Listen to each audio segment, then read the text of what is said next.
ela que teve a maior captação de startups lideradas por mulheres na história do Brasil, e ela lidera uma das startups e das health techs mais promissoras da América Latina. Quando eu tinha uns 15 anos, eu comecei a ter meio que uma ambição de me tornar uma mulher de negócios. Legal. Ambição que eu não sei de onde veio, porque eu não tinha essa referência em casa. Ao longo da minha trajetória no mercado financeiro, eu olhava para os meus chefes e falava, eu não sei se eu quero fazer isso até a idade deles, assim. Ao mesmo tempo, eu investi em empreendedores, e eu olhava para esses empreendedores e falava, essas pessoas são incríveis. Até hoje, aqui nesse papo, não vi nenhum empreendedor que veio aqui e falou assim, pô, eu empreendi para ficar rico. Talvez tenha um padrão aí de quem dá certo, né? Saúde foi muito um setor patinho feio por muitos e muitos anos. Então, saúde era uma geração de empreendedores mais velhos, pouca disrupção, pouco player novo entrando. A gente quer empreender em saúde, a gente não sabe o que exatamente. Nesses 18 meses, a gente não vai procurar emprego, a gente se compromete uns com os outros a ficar 100% dedicado a isso. E aí, meio que desse processo, 6 meses depois, nasce a Pipo, de fato. A mulher tem que ser perfeita, a mulher não pode errar. E empreendedorismo em geral definitivamente não é sobre isso. Você tá ali, você vê uma mulher, bons exemplos, você fala, meu, posso estar lá. Pra mim, isso na minha trajetória foi muito marcante. Trabalhar com mulheres incríveis, no fundo, me motivava e falava, olha, eu posso ser uma mulher incrível também.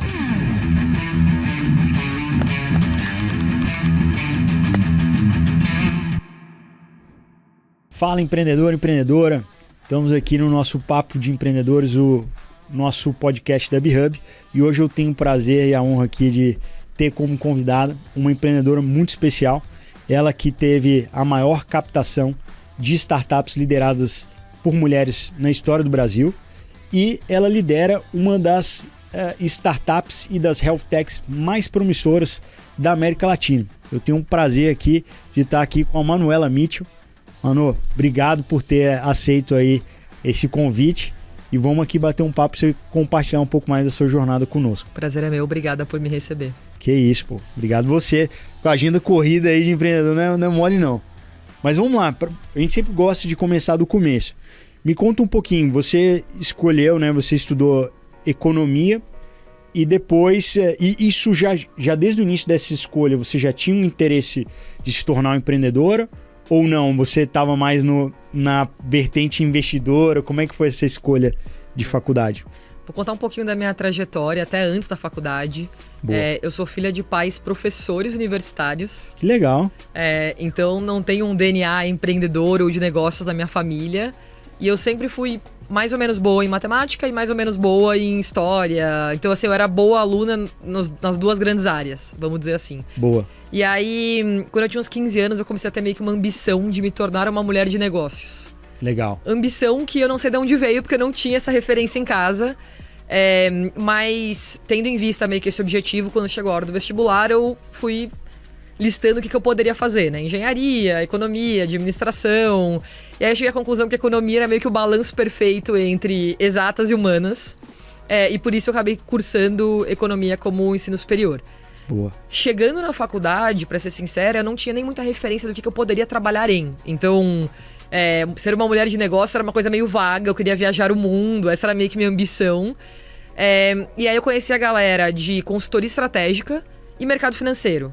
E aí, basicamente, eu vi que eram as duas carreiras ali na época que eu estudei, que não tinha muito um quê empreendedor, que as pessoas buscavam esse lugar mais de mulher de negócios. Perfeito. E eu cheguei à conclusão que o mercado financeiro era um lugar que eu achava que fazia mais sentido pro que eu gostava, né? Mais número, mais analítico, mas ao mesmo tempo um pouco mais dinâmico, onde os projetos eles continuavam, porque você investia e seguia olhando para a empresa. E aí, quando eu me formei, já tinha estagiado em mesa, estagiado em private equity mesmo. Acabei me tornando uma investidora de private equity. E aí eu fiquei quase 8 anos, 9 anos fazendo isso antes de empreender.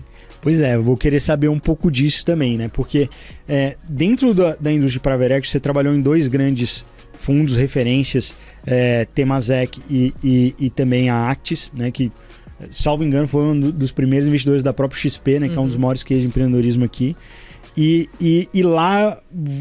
Como é que foi isso? Porque eu acho que ali você já começa a se envolver em alguns setores, tanto educacional, que agora você contando que tem esse viés da família, como também de saúde. Uhum. Como é que foi isso? Você que puxou isso? Foram oportunidades que foram traindo, colocaram para você? Como é que foi isso?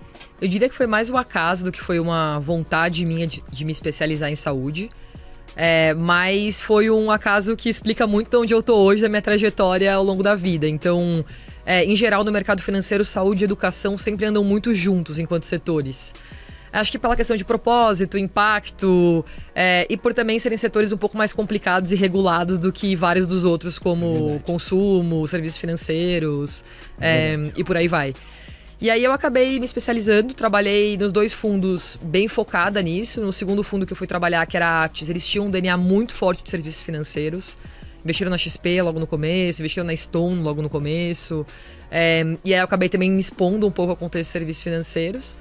E foi muito bom pra mim essa experiência, assim, no sentido de me dar um viés e um olhar de negócio muito importante, assim, como que o negócio funciona, como que ganha dinheiro, como que lucra, quais são as alavancas que explicam por que o negócio gerou receita. Então, me deu um framework, assim, muito poderoso para empreender depois, mas também me ensinou um pouco do que eu não queria, assim. Então, ao longo da minha trajetória no mercado financeiro, eu olhava para os meus chefes e falava, eu não sei se eu quero fazer isso até a idade deles, assim. E ao mesmo tempo eu investi em empreendedores e eu olhava para esses empreendedores e falava, essas pessoas são incríveis. Eu quero muito me expor a esse contexto, a questão de construção, de ver pessoas construírem empresas e venderem essas empresas para fundos e etc. Me dava muita vontade de fazer alguma coisa parecida. E aí que começou um pouco da mosquinha que me picou e demorou uns anos para de fato virar o empreendedorismo. Boa. Interessante aqui um ponto. Eu acho que assim, conversando com outros empreendedores, eu acho que isso é algo que volta sempre, né? Tem alguns motivadores. Eu, até hoje aqui nesse papo, não vi nenhum empreendedor que veio aqui e falou assim, pô, eu empreendi para ficar rico. Talvez tenha um padrão aí de quem dá certo, né? Mas normalmente é um pouco disso. Tem alguns que cara, eu queria causar impacto, queria fazer algo grande, apaixonou pelo propósito. E tem muitos que, assim, poxa, se inspiraram em um determinado modelo, né, em uma jornada e falaram, cara, é isso que eu quero pra mim. No seu caso, até a partir, certamente você foi exposta a grandes cases de empreendedorismo, como você estava contando. XP e Stones são 2 dos maiores casos aqui. Mas teve algum trigger, algum modelo, alguém que te inspirou, falou, poxa, isso daqui é uma coisa que fez seu coração bater mais forte? Teve algum momento ali que virou a chavinha? Como é que foi isso? Acho que tem 2 cases de empreendedores, de pessoas empreendedoras que me deram muita vontade de fazer parte daquele time que eu estava investindo. Mais do que ser uma empreendedora, quase que uma vontade de falar, eu quero largar meu emprego e eu quero ir para lá. O primeiro foi Descomplica, que foi uma empresa que eu olhei, e o Márcio é muito bom de pitch. Então ele é um cara muito bom, ele é muito articulado, ele é professor.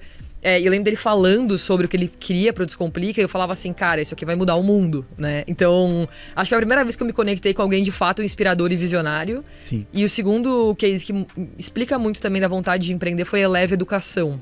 Legal. Que também foi um case lá do Rio. Também um grupo de professores que veio de um cursinho, depois se conectaram com o fundo de Gera, que era um fundo de 2 empreendedoras lá, e acabaram criando uma escola super grande, foram investidos por Private Equity, depois fizeram M&A. E foi muito inspirador ver o grupo que construiu um negócio muito pequeno virar um negócio muito grande. E eu acho que essas 2 convivências me deram muita vontade de empreender, assim. E acho que explica muito porque eu queria me inspirar naquela trajetória e fazer alguma coisa parecida. O propósito de saúde, ele veio pra mim num segundo momento, assim. Eu acabei sempre cobrindo saúde, mas saúde foi muito um setor patinho feio por muitos e muitos anos. Então, saúde era uma geração de empreendedores mais velhos, pouca disrupção, pouco player novo entrando, tem muita credibilidade, muita coisa. E aí, eu acabei olhando para investir em saúde no Brasil muito tempo numa tese muito específica, que era eu queria encontrar uma empresa que olhava para fraude em plano de saúde. E eu fiquei olhando essa tese... É um baita problema, inclusive, né? Baita problema, super relevante. E aí, em 2017, eu comecei a olhar para isso com um sócio que trabalhava no fundo que eu trabalhava. A gente ficou um ano olhando, não encontrou nada. E aí meio que deu um estalo, assim, putz, eu acho que talvez eu poderia montar alguma coisa. Eu tô muito convencida que isso aqui vai ser uma coisa grande. E aí, em 2018, eu saí para empreender. E aí ficou mais ou menos um ano entre a ideia de empreender em fraude de saúde até, de fato, criar Pipo, que não é sobre fraude em saúde só. Boa. Cara, interessantíssimo, né? Então você vê... E que coragem, né? Porque assim, você decidiu empreender e depois você ainda estava maturando um pouco a tese, o que você estava querendo fazer. E me conta uma coisa, você chegou a pivotar ou, na verdade, você ainda estava nesse momento de estudo, de aprofundamento, ou você já estava uma empresa já formalizada e você já tentando, né, alcançar, né, esse primeiro objetivo do Product Market Fit? Como é que foi esse? Eu tinha um CNPJ e eu tinha um contrato social. Então não sei se isso caracteriza ter uma empresa ou não. Ali, então, justo. Mas era muito, muito incipiente. Então era só eu e o Thiago, que é um dos cofundadores da Pipo. E a gente tava... Como a gente queria fazer um negócio meio que em dados... Porque essencialmente a primeira ideia era... Eu recebo uma massa de dados de plano de saúde e eu consigo identificar padrões fraudulentos. Então... Perfeito. Percebi 2 recibos de reembolso... Isso aqui não pode, então aqui tem uma fraude, eu poderia pegar o reembolso disso. Só que essa ideia ela era totalmente dependente de conseguir dados. Então a primeira coisa que aconteceu foi eu saí do emprego, a gente montou o CNPJ, contrato social, o Thiago estava no MBA, eu estava no Brasil, eu montei uma apresentação comercial de cores muito duvidosas e formatação muito duvidosa e comecei a visitar uns planos de saúde pequenos e falar que a gente tinha um sistema de fraude, mas que a gente precisava fazer uma POC com uma base de dados. E aí a gente foi rodando e a gente começou a perceber que ia ser muito difícil vender para plano. E aí que a gente falou, putz, eu não acho que isso aqui é uma ideia grande o suficiente que tá no timing certo, sabe? O why now eu acho que é uma coisa muito importante também de empreender. E aí em começo de 19, ali final de 18, a gente chegou à conclusão de que, não era isso. Fechamos o CNPJ, sem ter ganhado R$1 de receita e sem nenhum data point daquela base de dados. E a gente assinou um contratinho de gaveta, eu e o Thiago e o Vinícius, que já tinha virado cofundador da Pipo nessa época, dizendo assim, olha, a gente quer empreender em saúde, a gente não sabe o que exatamente, a gente vai ter 18 anos de aprofundar em saúde na tese, encontrar uma tese e empreender.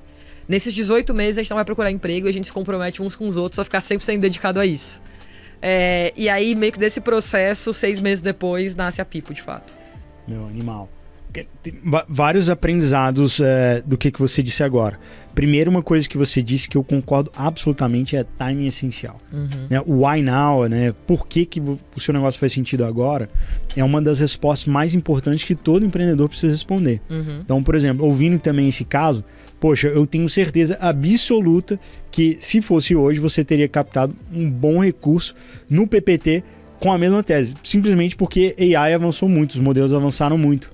Então, com certeza, hoje há uma propensão também das próprias seguradoras para terem aí iniciativas potencializando ali o uso de dados para mitigar risco de fraude, mitigar ali dispêndio de caixa. Então, concordo totalmente. E a segunda parte que eu acho muito interessante é, poxa, você fez um acordo que não é trivial.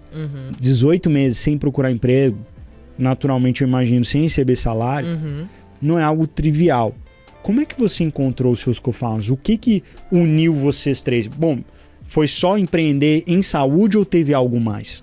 Então, eu e o Thiago a gente se conhece há bastante tempo, então a gente foi colegas de USP no curso de economia. Que animal. Então a gente se conheceu no primeiro dia de aula, ficou super amigos e ele foi a primeira pessoa que quando eu comecei a olhar para esse negócio de fraude, eu falei, vou ligar para ele pra gente pensar nisso juntos. Porque eu sabia que ele queria empreender, a gente era super, conectado e alinhado em relação a propostas de negócios e como a gente trabalhava.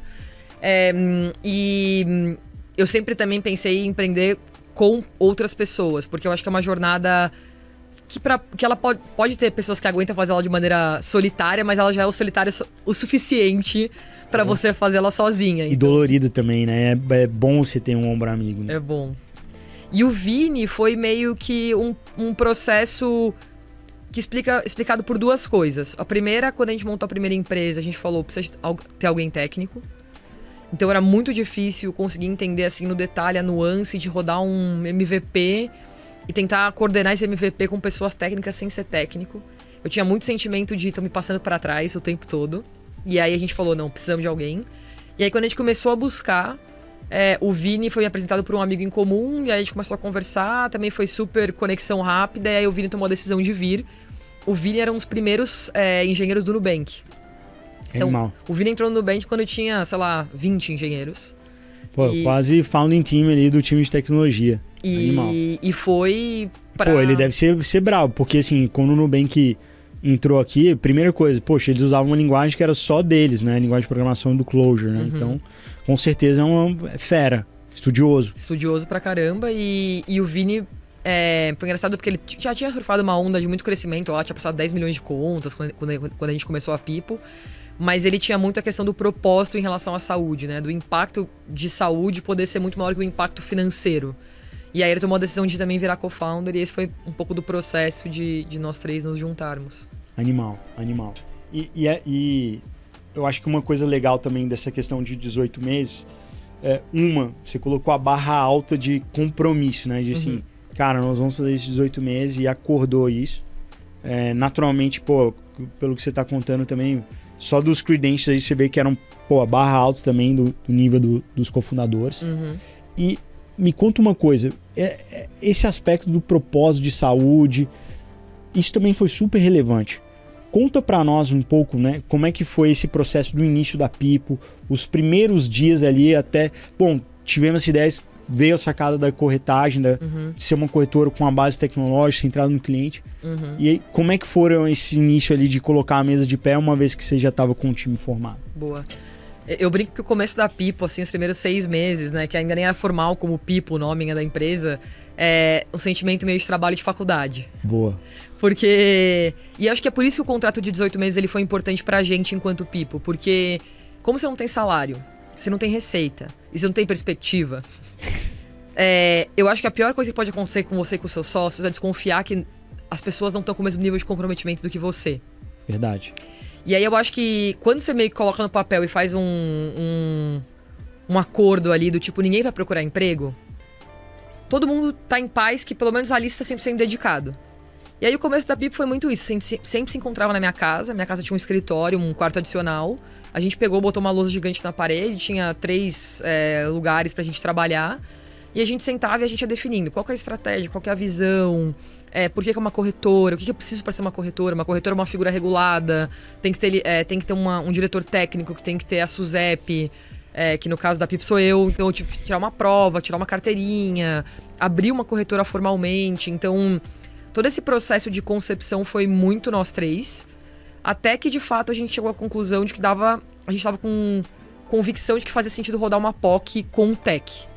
Então a gente vendeu os primeiros contratos da Pipo com 0 tech, então a gente literalmente fazendo a implantação do contrato, a administração do contrato de seguro, né, para empresas muito pequenas, empresas familiares, diga-se de passagem. E aí quando a gente falou, o que a gente acha que dá para automatizar desse processo? É isso, a gente começou a contratar pessoas engenheiras, e aí a gente começou a fazer de fato um MVPzinho. E aí tem mais uma curiosidade, a primeira pessoa que a gente contratou foi uma pessoa designer. Olha só. E eu acho que essa foi uma sacada muito boa pra Pipo, assim, por vários motivos. Porque, dependendo do business que você tá, às vezes mais do que provar que a tecnologia é capaz de fazer aquilo, porque às vezes você já sabe que dá pra fazer, você precisa meio que tangibilizar o jeito que aquilo se parece à experiência do cliente. Perfeito. E o Greg, que foi nosso primeiro funcionário que tá na Pipo até hoje, ele literalmente fez as telas e criou, tipo, mockups que as pessoas clicavam e meio que parecia que tava acontecendo as coisas. Só que não tava acontecendo nada, porque era tudo feito por design.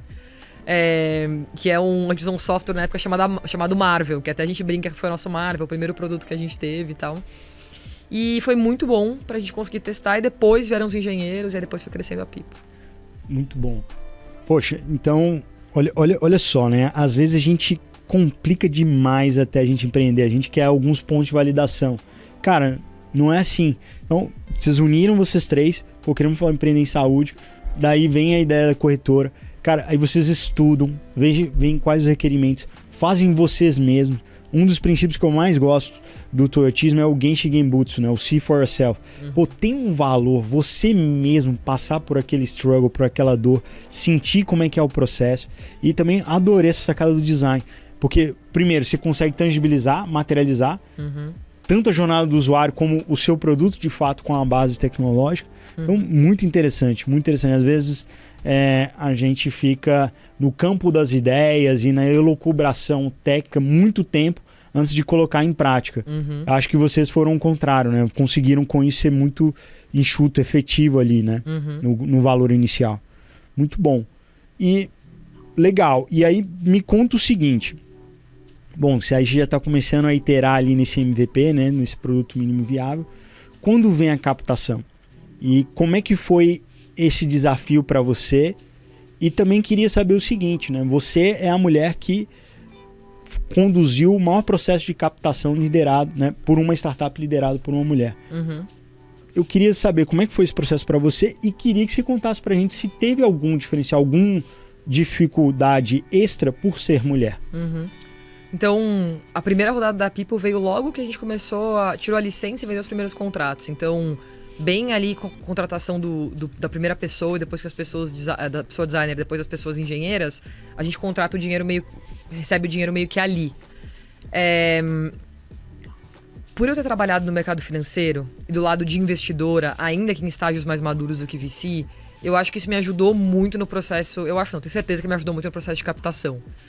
Isso porque você sabe o mindset ou porque por ser um validador também, deles se enxergarem em você? Eu acho que mais a parte do mindset, pra ser sincera, porque eu meio que já tinha uma consciência do que o investidor ia buscar. Porque às vezes um dos principais erros que eu vejo empreendedores fazerem é chegar na frente de um investidor e falarem sobre eles mesmos. Sobre a trajetória deles, sobre as coisas que eles acham legais na empresa. Aquele momento é muito mais sobre o investidor do que sobre o empreendedor. Então o empreendedor tem que pensar o que o investidor quer ouvir, o que ele está procurando validação e tem que contar aquela história para ele. E eu acho que isso foi muito importante, porque eu sabia, as pessoas querem um mercado grande, elas querem uma justificativa clara de por que agora, elas querem uma estratégia, uma visão de como a gente consegue disruptar esse mercado, e elas querem uma clareza sobre por que a gente é o time vencedor nesse mercado aqui que a gente está entrando. E ter essa noção do que eles esperavam me ajudou muito no processo de captação, tanto no começo, quanto no processo de captação da Série A, que foi essa rodada relevante que a gente captou, que acabou sendo a rodada mais relevante levantada por uma mulher. E aí também tem poucas mulheres que fizeram um pouco dessa transição mercado financeiro e empreendedorismo. Tem muito mais homens que fizeram essa transição. E aí, às vezes, eu acho que isso explica também um pouco do sucesso de homens que já empreenderam antes ou que já estavam no lado da mesa investindo em empresas, conseguirem levantar mais dinheiro, porque tem mais costume, prática, já fizeram isso antes. E mulheres geralmente vêm de outros lugares que às vezes não mexeram com fundraising necessariamente. Perfeito. E você captou essa grande rodada com a Tribe, né? Você tem grandes investidores, Kazek, Monax, e captou com a Tribe, que é um dos fundos mais renomados, feitos também por um empreendedor, fundador da Oscar. Uhum. Um belíssimo fundo. Acho que foi o primeiro e único investimento da Tribe no Brasil, né? Eles fizeram Nubank.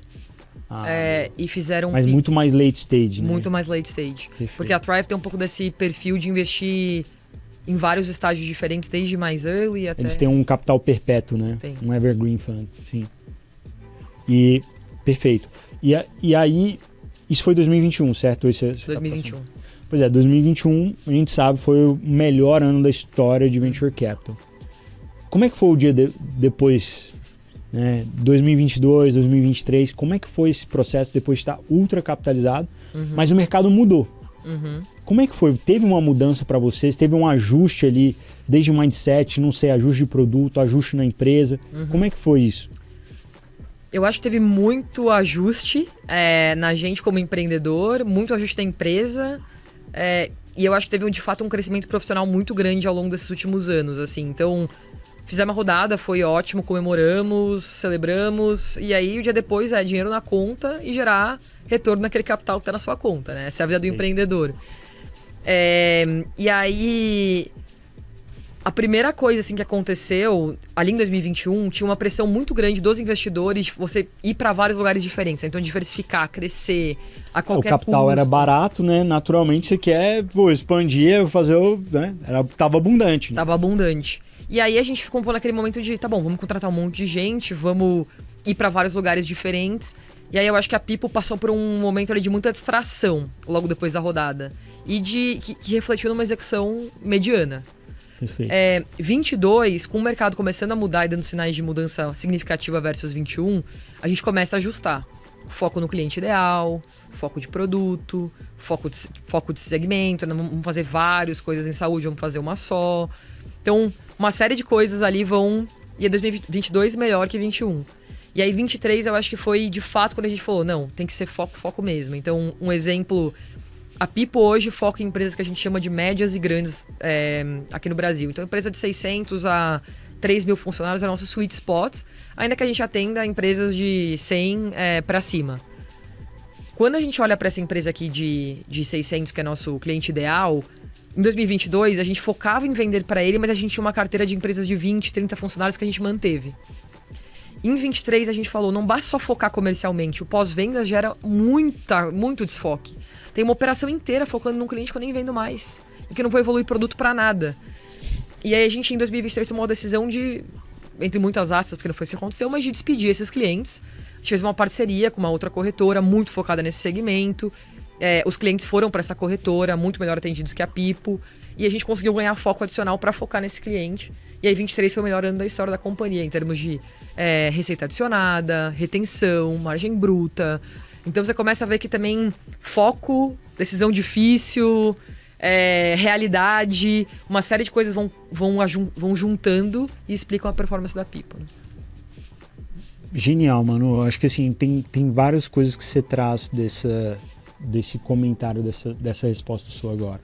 Em primeiro muito admirável o seu autoconhecimento, o seu senso crítico e como você encarou a realidade, né, a brutalidade dos fatos nua e crua, né? Uhum. Isso é essencial, né, pra gente... o mercado mudou completamente.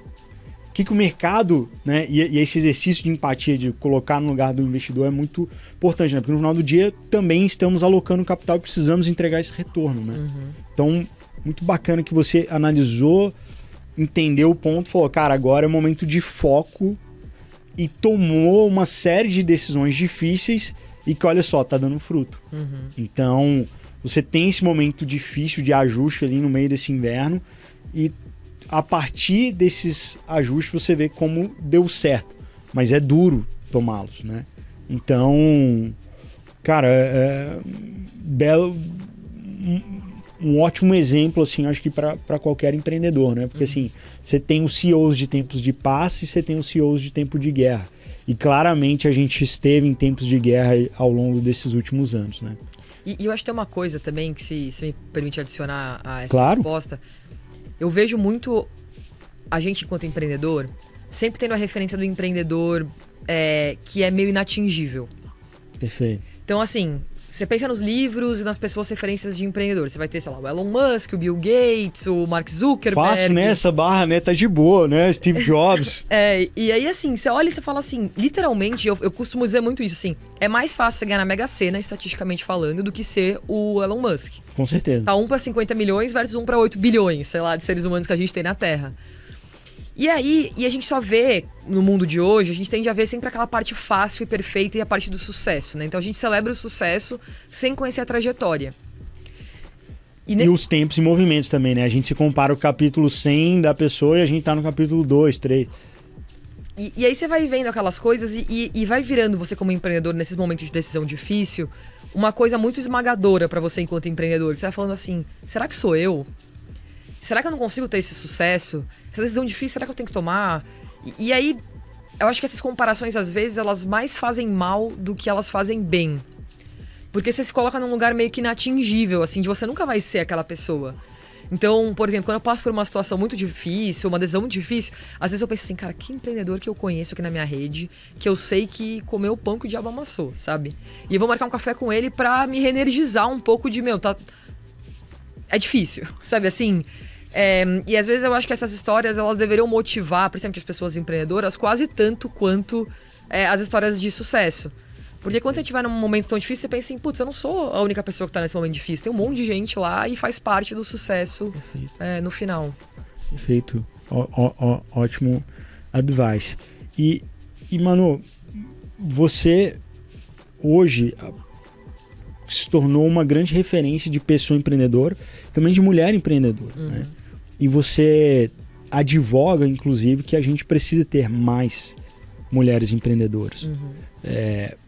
O que você traz que você acha que talvez a gente tenha menos mulheres empreendedoras? Isso é porque a gente, naturalmente, a gente vem de um histórico machista, né? Mas também o que mais que tem nessa equação? E o que a gente precisa mudar enquanto sociedade, mudar enquanto ecossistema empreendedor para que a gente tenha um ambiente mais diverso? Eu acho que a gente tem várias questões que explicam, assim, né? Meio multifatorial, mas acho que a gente carece de referência de mulheres empreendedoras ainda. E eu acredito muito nesse negócio da referência de você tá ali, você vê uma mulher, bons exemplos, você fala, posso estar lá. Então, pra mim, isso na minha trajetória foi muito marcante. Trabalhar com mulheres incríveis, no fundo, me motivava e falava, olha, eu posso ser uma mulher incrível também, sabe? Sim. Acho que esse é um ponto relevante e acho que a gente está começando a ter mulheres empreendedores referências, então eu espero que ao longo dos próximos anos isso mude. Eu acho que tem uma questão meio geracional mesmo, de entrada da mulher no mercado de trabalho, de disposição da mulher de tomar risco e o jeito que a gente às vezes é ensinada, né? Acho que a mulher ela acaba sendo criada de um jeito muito mais conservador, de a mulher tem que ser perfeita, a mulher não pode errar, e empreendedorismo em geral definitivamente não é sobre isso. Definitivamente. Então eu acho que também tem uma questão de ajuste, assim, até como a gente cria mulheres, né, e o que a gente espera delas e como a gente estimula elas ao longo da criação e do florescer de uma mulher versus o que a gente faz às vezes com um menino. E eu acho que é uma questão de tempo, assim, eu acredito muito na questão de processo, né? Mais mulheres entrando no mercado de trabalho, mais mulheres nas universidades ocupando espaço, mais referências. Eu tenho bastante convicção que daqui a 20 anos vai ser um ecossistema de mulheres empreendedoras bem diferente do que o que eu acabei entrando há 5 anos atrás. Boa. Olha, primeiro, parabéns por você estar fazendo esse papel. Eu concordo com você totalmente, a gente precisa de grandes exemplos. Então, assim, eu decidi empreender porque eu conheci o Davi Vélez. E eu tive a oportunidade, Davi Vélez é o fundador do Nubank, e eu tive a oportunidade de servi-lo enquanto eu estava trabalhando no Pino Neto. Isso mudou minha vida, porque olhando para ele, vendo o negócio, cara, o nível de coragem que ele tinha naquele momento, que era uma missão impossível. Hoje todo mundo vê isso com trivialidade, tem um monte de bancos digitais e claramente o Nubank mudou o mercado. Cara, mas você vê isso de perto, o cara colombiano, não era brasileiro, numa casinha, querendo brigar com o Itaú, com o Bradesco, com alguns maiores conglomerados empresariais do Brasil e da América Latina, direto de uma casinha, um sobradinho ali na rua Califórnia, no Brooklyn. Cara, o cara foi peitudo pra caramba. E isso mudou minha vida. E do lado dele, tinha uma baita de uma empreendedora também, que eu acho que também é uma pessoa que também tá fazendo esse advocacy, que é a Cristina Junqueira, né? E guerreiríssima também, cara, lutadora pra caramba.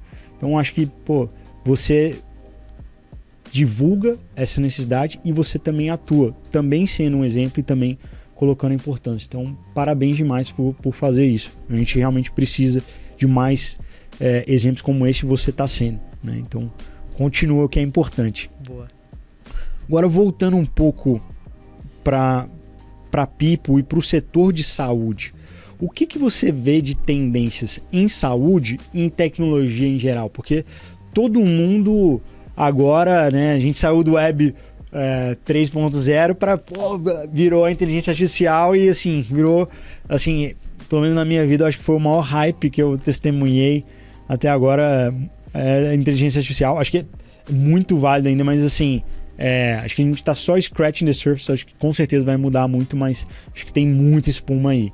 Queria ouvir um pouco da sua opinião. Então, assim, saúde é um setor desafiador pra caramba. Assim, eu brinco que empreendedor de saúde tem um lugar no céu. Porque é um setor regulado, é um setor muito tradicional, setor de credibilidade. E tudo, né? Seja no cuidado de fato, seja com o médico. Então, como eu escolho meu médico, as percepções e os preconceitos que eu tenho na hora de tomar a decisão de escolher qual médico vai tratar de mim, até na corretagem, que não necessariamente ali é a linha de frente do cuidado de saúde, mas como as empresas tomam a decisão de quem que vai cuidar e gerir a saúde delas, também tem muito a ver com tradição, muito a ver com regulação. Então, eu acho que é um setor que se move ainda um pouco mais devagar, porque você precisa furar essas bolhas de ser conhecido, e a regulação não ajuda tanto como outros setores. Então, Perfeito. Regulação bastante ainda protetiva, difícil de entrar em vários segmentos e por aí vai. Mas eu tenho convicção também que empreender em saúde está muito mais fácil hoje do que era 10 anos atrás. E que vai ser muito mais fácil 10 anos para frente do que é hoje, sabe? Então, a gente está galopando e o setor tá mudando, a gente tá vendo gente disposta a testar mais, e muito porque a gente tá num lugar ali de, tá no talo. Reajuste de plano de saúde há 2, 3 anos na casa de 20% contra uma inflação de 5%. Então sobe 5 vezes mais que o salário. As empresas, cada vez mais essa linha de benefício é super relevante dentro do P&L versus outras linhas de benefício. Não temos meio que para onde correr, né? Todas as operadoras estão com reajustes nessas casas. Então, eu acho que a gente está chegando num lugar assim, já tentei tudo isso nos últimos tantos anos. Agora eu vou tentar alguma coisa diferente. E é por isso que eu acho que o Why Now, né? O porquê agora, empreender em saúde faz tanto sentido e tem tanto empreendedor em saúde hoje versus o que tinha alguns anos atrás, que era um grupo mais seleto, assim, de empreendedores em saúde. Perfeito, perfeito. E quando você olha para a tecnologia em geral, tem alguma coisa que você fala, cara, isso daqui vai mudar a forma da gente empreender? Eu acho que pandemia foi uma coisa, uma faca de 2 gumes para a saúde, né? É uma crise de saúde e, ao mesmo tempo, uma coisa que mudou o setor de saúde. Então, saúde digital não existia pré-pandemia. Tinha empresa de telemedicina, tinha empresa que acreditava que era possível fazer isso, não tinha utilização, as pessoas não confiavam em saúde digital, isso mudou 100%. Então isso na cadeia como um todo, então prestador, operadora, corretor, isso aqui revoluciona como que você pode fazer compra e gestão de saúde. Acho que a segunda coisa, AI, eu vejo bastante também espaço para redução de custo, então produtividade de um médico, que hoje é um pedaço super caro da cadeia, várias funções operacionais, por exemplo, até a questão de fraude que você mesmo falou. Sim. AI é muito aderente como solução e como tecnologia para mudar a trajetória dessas coisas. Eu acho que o desafio que a gente vai ter é o quão... Pensando nos language models, né, na parte mais tangível da AI pra gente hoje, que é o modelo de linguagem, o chat GPT, quão confortável eu vou estar de falar eventualmente com um médico que eu não sei que não é o médico, sabe? Perfeito. Então eu acho que é um pouco da mesma barreira da saúde digital, assim. E a gente vai passar lá em algum momento, mas não sei se vai passar lá esse ano ou se vai passar em 5, entendeu? Boa, boa. Ótima reflexão. Bom, cara, o papo tá muito bom, mas vamos para a última pergunta antes do nosso bate-bola rápido aqui. Qual o conselho que você daria para uma empreendedora, um empreendedor que está ouvindo a gente, e a partir de todos esses desafios, superações, essa jornada brilhante que você está tendo com a People, assim, o maior aprendizado, assim? Eu acho que o maior aprendizado para mim foi muito... Se apaixonem pelo problema e não pela solução, porque provavelmente você vai ficar preso nesse problema durante alguns anos. Prepara ali uma década, 2 décadas de tempo mínimo que você vai ficar dedicado a esse desafio. E eu acho que isso é muito importante, dado o imediatismo que a gente tem na sociedade, às vezes, Verdade. com algumas coisas hoje. Porque empreender, eu sei que é mega clichê isso, mas é uma montanha-russa mesmo. E que, às vezes, a maioria dos dias tem gente puxar pra baixo mais que pra cima, assim. A maioria dos dias e a maior parte dos dias em si, né? Acho que são poucas pílulas ali e que fazem diferença também, que dão, né? Pô, um feedback de um cliente, cara, que você ajudou. Pô, isso é lindo de saúde, né, cara? Você impactar, pô, na veia ali, o impacto, pô, na vida das pessoas, isso é demais, né? Te dá um extra boost ali, motivação pra continuar, né? Sim, e acho que se você se apaixonar pelo problema, tiver dedicado ali 10, 20 anos da sua vida, pelo menos falar, cara, isso aqui é minha missão por esse período de tempo, eu acho que você deu um passo significativo na direção certa de dar certo como empreendedor ou empreendedora. Perfeito. Tô com você. Ótima dica. Olha aí, gente, tá vendo? Pô, pessoal, cara, essa questão do imediatismo, ela é surreal, cara. Porque eu vejo isso, assim, cara, tem muita gente que quer empreender pelos motivos errados, né? Quero ficar rico rápido, quero ser meu próprio chefe. São motivos péssimos, porque na verdade, assim, você tem que ter um propósito, tem que ter realmente uma paixão pelo problema, porque assim, é duro pra caramba, cara. E é solitário pra caramba. Se você realmente não for apaixonado pelo problema, pelo propósito, é muito difícil você persistir. Eu vi só pra terminar esse tema sobre empreendedorismo, eu li um artigo uma vez que me marcou muito, assim, que ele falava sobre 3 características que todo empreendedor bem-sucedido tinha. Uma era a automotivação, muito por conta desse negócio que a gente acabou de descrever, que dias difíceis são muito mais comuns que dias bons. Então, se você não for automotivado, A chance de você conseguir dar certo como empreendedor, eu acho que ela é muito baixa. Perfeito. A segunda coisa é um nível muito crítico consigo mesmo. Então, querer melhorar o tempo todo e ter uma busca constante por ser um empreendedor melhor do que você era ontem. E ser, é uma mistura de autocrítica com síndrome do impostor. E junto. E a terceira coisa era o seu trabalho acaba sendo um lugar de prazer e que te define no nível pessoal, porque você vai gastar muitas horas trabalhando. E eu acho que, assim...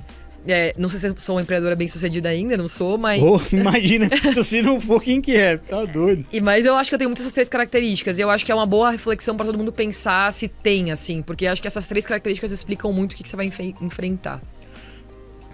Concordo totalmente, mas eu vou extrapolar um pouquinho. Eu acho que isso vale pra qualquer pessoa, pra qualquer carreira. Até pra pessoa que quer empreender na própria carreira. São 3 características muito positivas. Né? E que eu acho que são desenvolvíveis. Né? Assim, cara, eu já apanhei pra caramba pra chegar até aqui. E em vários momentos, cara, fiquei até doente, assim, entendeu? Então, você começa a ver a importância de se cuidar, de, pô, cara, fazer uma análise e ver, cara, pô, você tem que começar a enxergar, fazer um zoom alto. Tem uma série de técnicas que eu acho que isso daí vale, acho que é essencial mesmo para empreendedor, mas eu acho que vale para todo mundo, que no final do dia a gente também está empreendendo na nossa carreira, né? Então acho que é um baita advice. Bom, agora chegamos aí ao nosso bate-bola, jogo rápido aqui, e eu tô curioso para saber aqui, né? Então, primeira pergunta, qual que é a empreendedora ou empreendedor que te inspira? Posso responder minha mãe? Apesar dela ser uma professora, ela é uma empreendedora. Minha mãe foi uma pessoa muito importante pra minha trajetória. Acho que uma mulher tem uma força muito incrível na trajetória pessoal e profissional dela. Que legal. E sempre teve uma carreira. E acho que quando eu falo da onde veio essa coisa de ser uma mulher de negócios, assim, com certeza foi muito dessa carreira de mulher de negócios dentro do campo dela que ela teve. Que legal, que legal. Cara, também tenho na minha família... meus pais são empreendedores, cara, empreendedores em cultura, são verdadeiros, assim, guerrilheiros, assim, cara, porque não é fácil empreender em cultura não, cara. Imagino. Então, e educação é a mesma coisa, né, assim, uma carreira, pô, são nossos mentores pra vida, né. Boa, seu livro favorito? Meu livro favorito, eu diria que é Ken Follett, a trilogia sobre a Primeira Guerra Mundial, a Segunda Guerra Mundial e depois a Guerra Fria. Muito bom, cara. Ken Follett, qual que é o Pilar da Terra? Cara, é um livro que marcou muito, cara. Ele é muito descritivo, cara. A forma como ele consegue te ambientar como se estivesse lá. Assistindo, né? É demais. Baita escolha. Uma frase que te inspira na vida ou no mundo de empreendedorismo? Eu vou falar uma que eu ouvi faz pouco tempo, mas eu achei muito boa, que é: uma conversa difícil é uma sequência de conversas fáceis que não aconteceram. Me deixou muito pensativa quando eu ouvi. Tem sido um pouco do meu mood pra People, em relação a gente estar constantemente conversando sobre performance, sobre alinhamento do que é combinado pra ser entregue. E acho que até na vida pessoal, assim, é uma coisa que eu tento levar também. Baita frase, profunda. Faz todo sentido. Bom, um filme ou série marcou? Eu vou falar uma que eu acabei de assistir, que também viés de recência aqui, mas vale o escrito, a série do Globoplay sobre o Jogo do Bicho. Quem não assistiu, assista, é muito boa. Explica o Brasil de maneira muito profunda. Olha só, boa dica, não tava no radar. Muito boa, recomendo mesmo. Bacana. Pois bem, maior acerto da sua vida profissional até aqui? Ter largado o conforto do mercado financeiro e a estabilidade e a recompensa financeira para empreender. Acho que independente se o outcome no final, financeiramente falando, for bem sucedido, médio sucedido ou mal sucedido, eu com certeza sou uma pessoa muito mais bem preparada, que experienciou coisas que eu nunca teria sido capaz de experienciar se eu tivesse ficado na minha zona de conforto. Muito boa. O Jeff Bezos fala isso, né? E o Elon Musk também, de lugares diferentes. Jeff Bezos fala que assim, ele se arrependeria muito mais se ele não tivesse empreendido, independente do outcome, né, quando ele tivesse velho. Já o Elon Musk, ele fala, pô, o cara foi empreender com a SpaceX, com a Tesla, quando assim, não fazia sentido nenhum. Ele falou, cara, não, mas é importante. Mesmo que o odds, né, estejam contra, ele falou, cara, precisava, eu acho que... E em saúde, esse propósito, pô, chama muito. Pois bem, agora o espelho da pergunta, né? Qual foi a maior bola fora até aqui? fora... Eu acho que quando eu troquei de fundo, eu me precipitei um pouco nas dores que eu tava sentindo. Eu acho que acabou me conectando. Eu acredito muito naquela frase do Steve Jobs, que as coisas se conectam depois quando você olha em retrospectiva. Eu acho que isso é verdade mesmo. E você nunca consegue racionalizar naquele momento, mas hoje... Eu acho que quando eu acabei trocando da Temasek pra Actis, eu talvez tinha coisas na Temasek que eu ainda podia ter conquistado, né? Tipo uma carreira internacional, ter feito MBA fora, coisas que lá me proporcionava e que acho que por motivos errados e até meio que ingênuos ali eu resolvi sair. Mas hoje também eu acho que foi importante pra ser quem eu sou. Então foi uma bola fora, mas que também não foi tanto. Boa. Pô, claramente, né? E talvez na Actis você tenha sido exposta a algumas empresas, alguns empreendedores que talvez foram intimamente relacionados de você escolher empreender depois com a PIP. E subir a barra também profissional foi muito bom, porque eu tava na Temasek num lugar de muito conforto. Então eu era a menina boa, a rising star do time, etc. Na Actis eu entrei do zero. E aí esse processo de você ter que fazer o seu nome se provar é um processo... duro, mas muito importante, assim, pra você não ficar... nunca ficar tanto na zona de conforto, sabe? Então, os primeiros 2 anos da Actis, eu falo isso foi uma bola fora porque eu fiquei frustrada, por vários motivos, assim, eu tava frustrada no nível profissional. E se eu não tivesse na Actis, provavelmente não teria empreendido, porque essa frustração também me estimulou a sair. Se eu tivesse super feliz, eu provavelmente não teria tomado a decisão de empreender. Então tudo se conecta, mas durante o processo foi frustrante, sabe? Boa. Bom, pra gente terminar aqui, conta pra gente qual que é o seu hobby. Eu tenho vários, leitura é um deles, leio bastante, leio muita literatura, além de livro de negócio. Sou uma São Paulina roxa, então vou no estádio, gosto muito de futebol e também jogo tênis e corro. Então esses são os meus hobbies. Boa. Ó, não sou São Paulino, mas tem gente que fala que bom... Tem gente, né, assim, né, tá no olho de quem vê, né, mas tem gente que fala que eu pareço alguma coisa com o Raí, né. Tem gente que fala aí, mas o Raí foi foda, mas eu torço pra um time horroroso que é o Mecão, Coelhão, América Mineiro. Mas, pô, sou apaixonado por tênis e por livros. Corrida eu corro porque é importante, mas não gosto muito não. Achei que bike também se fazia bike. Eu faço também, mas eu tô meio aposentadinha da minha bicicleta. Mas eu gosto mais de pedalar do que correr, me considero mais ciclista do que corredora. Mas faz uns 6 meses, desde que a cidade de São Paulo voltou a ficar uma loucura, sim, que eu não tenho mais conseguido acordar tipo 5 da manhã pra pedalar, que é o horário que dá pra pedalar em São Paulo. E aí, às vezes eu pedalo uma vez no final de semana, uma vez nunca, então corrida eu tô conseguindo ter mais constância. E eu amo correr também. Boa. Excelente, mano. Obrigado demais por compartilhar da sua jornada conosco. É um baita exemplo pro nosso ecossistema empreendedor. E, pô, continue aí impactando, sendo um ótimo exemplo aí para inspirar muitos empreendedores e empreendedores também. Obrigado aí pelo papo, compartilhar um pouco dessa jornada com a gente. Obrigada a você, Jorge, foi uma delícia. Igualmente.